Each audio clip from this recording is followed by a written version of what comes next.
ഹരേ കൃഷ്ണ. ജയ ശ്രീ രാധേ രാധേ. തിരുപ്പതി വെങ്കടാചലപതി ബാലാജിയെ കാണാൻ ആഗ്രഹിക്കാത്ത ഭക്തരുണ്ടാവില്ല. എന്നാൽ ഭഗവാന്റെ ദർശനം കിട്ടുക എന്ന് പറയുന്നത് അത്ര എളുപ്പമുള്ള കാര്യമല്ല. പലരും എത്രയോ വർഷങ്ങളോളം കാത്തിരുന്നിട്ടാണ് ഭഗവാന്റെ ആ പുണ്യദർശനം ലഭിക്കുന്നത്. തിരുപ്പതി ദർശനത്തിന് കാലങ്ങളായി ആഗ്രഹിച്ചിട്ട് പോവാൻ സാധിക്കാതെ വിഷമിക്കുന്ന ആളുകൾക്കുള്ള വീഡിയോ ആണിത്. ഈ പറയുന്ന കാര്യങ്ങളൊക്കെ നിങ്ങളൊരു ശനിയാഴ്ച ദിവസം സ്റ്റാർട്ട് ചെയ്യുകയാണ് ഉത്തമം. ശനിയാഴ്ച എന്ന് പറയുന്നത് തിരുപ്പതി ഭഗവാന് വളരെയധികം പ്രാധാന്യമുള്ള ദിവസമാണ്. ആന്ധ്രാപ്രദേശിലൊക്കെ ആളുകൾക്ക് ശനിയാഴ്ച ദിവസമാണ് വളരെ വിശേഷമായിട്ടുള്ള ദിവസം എന്ന് പറയുന്നത്. അപ്പോൾ തിരുപ്പതി ഭഗവാന്റെ അനുഗ്രഹം കിട്ടാൻ ശനിയാഴ്ച ദിവസത്തിന് വളരെയധികം പ്രാധാന്യമുണ്ട്. അതുകൊണ്ട് തന്നെ നിങ്ങൾ ശനിയാഴ്ച ദിവസം സ്റ്റാർട്ട് ചെയ്യുക.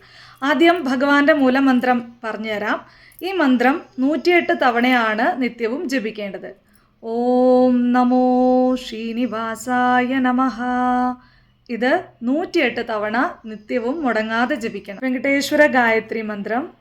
ഓം ശ്രീനിലയായ വിദ്മഹേ വെങ്കടേശായ ധീമഹി തന്നോ ഹരി പ്രചോദയാത്.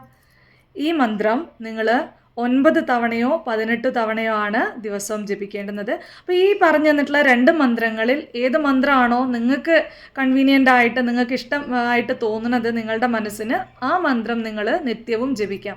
ഇത് 2ഉം ജപിക്കുകയാണെങ്കിൽ അത്യുത്തമം, 2ഉം ജപിക്കാവുന്നതാണ്. രണ്ടാമത്തെ കാര്യം ഇതാണ്. എല്ലാ ശനിയാഴ്ചയും നിങ്ങൾ തുളസി മാല കെട്ടി ഭഗവാൻ വെങ്കടാചലപതിയുടെ തിരുപ്പതി ബാലാജിയുടെ ഫോട്ടോയ്ക്ക് ആ മാല ചാർത്തുക എന്നുള്ളതാണ്. ഇത് മുടങ്ങാതെ എല്ലാ ശനിയാഴ്ചകളിലും ചെയ്യണം. ഫോട്ടോ നിങ്ങളുടെ വീട്ടിലില്ല എന്നുണ്ടെങ്കിൽ നിങ്ങൾ ഭഗവാന്റെ ഒരു ഫോട്ടോ വാങ്ങിച്ച് നിർബന്ധമായിട്ടും വെക്കണം.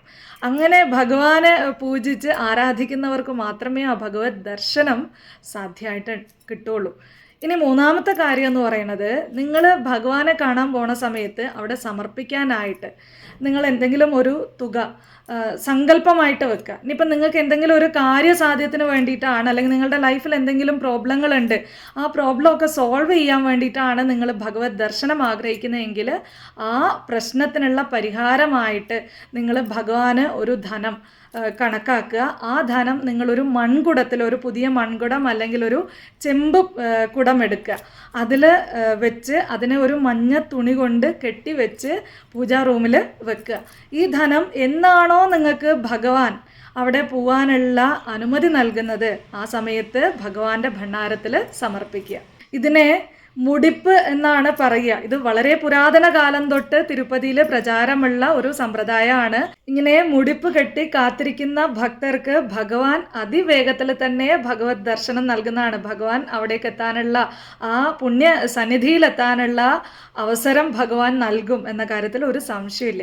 ഞങ്ങൾ തിരുപ്പതിയിൽ കഴിഞ്ഞ തവണ പോയത് വളരെയധികം ഒരു ഭഗവാന്റെ കാരുണ്യമായിട്ടാണ് കണക്കാക്കുന്നത്. കാരണം ഒന്നും അറിയാതിരുന്നിട്ടും അവിടെ എത്തിയിട്ട് എല്ലാ കാര്യങ്ങളും വളരെ ഭംഗിയായിട്ട് ഭഗവാൻ നടത്തി തന്നു.